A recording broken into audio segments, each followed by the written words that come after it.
चलिए जानते हैं भारत की हर जिला हर क्षेत्र की फटाफट बड़ी खबरों को केवल 5 मिनट में। तो वीडियो को लाइक करके चैनल को सब्सक्राइब जरूर कर दें।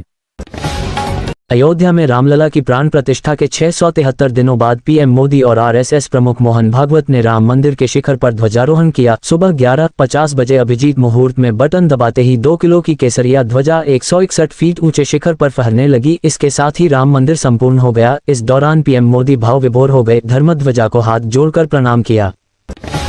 दिल्ली के प्रेम नगर इलाके में पिटबुल डॉग के अटैक में 6 साल का बच्चा गंभीर जख्मी हुआ है। हमले में बच्चे का एक कान कटकर अलग हो गया। उसके सिर, चेहरे और शरीर पर गहरे जख्म आए हैं। घटना सीसीटीवी में रिकॉर्ड हो गई। अब इसका वीडियो वायरल है। घटना 23 नवंबर की दोपहर 3 बजे के आसपास की है। पीड़ित परिवार के मुताबिक बच्चा अपने बड़े भाई के साथ गली में बॉल से खेल रहा था। बॉल पड़ोसी के घर की ओर चली गई थी। अमेरिका के research institute for compassionate economics RICI के शोधकर्ता नाथन फ्रांज की नई स्टडी सामने आई है। इसमें खुलासा हुआ है कि भारत के उत्तर प्रदेश और बिहार के ग्रामीण इलाकों में प्राइवेट अस्पतालों में जन्म लेने वाले नवजात बच्चों की मौत का खतरा सरकारी अस्पतालों की तुलना में 60% अधिक है।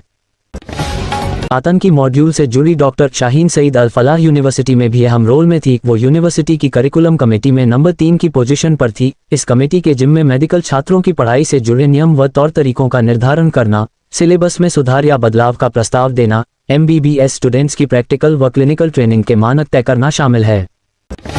कर्नाटक के बेंगलुरु में 29 साल के एक सॉफ्टवेयर इंजीनियर से आयुर्वेदिक दवाओं के नाम पर 48 लाख की ठगी की गई। पीड़ित ने 22 नवंबर को ज्ञान भारती पुलिस स्टेशन में FIR दर्ज कराई, जिसके बाद मामला सामने आया है।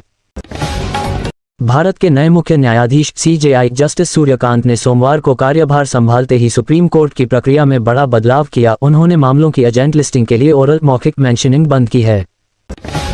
इथियोपिया का हिली गुब्बी ज्वालामुखी 12,000 साल बाद अचानक रविवार को फट गया। इस विस्फोट से उठने वाली राख और सल्फर डाइऑक्साइड करीब 15 किलोमीटर ऊंचाई तक पहुंच गई। ये लाल सागर पार करते हुए यमन और ओमान तक फैल गई।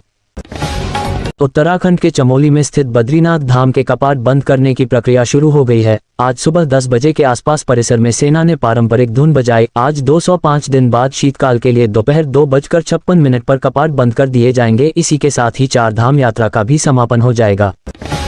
नीले ड्रम में पति की लाश सीमेंट से दफन करने वाली मुस्कान रस्तोगी ने बेटी को जन्म दिया है। डॉक्टरों ने 24 नवंबर की शाम 6:50 बजे नॉर्मल डिलीवरी कराई। खास बात यह है कि मुस्कान जिस पति सौरभ की हत्या में जेल में बंद है, उसका जन्म भी 24 नवंबर को ही हुआ था।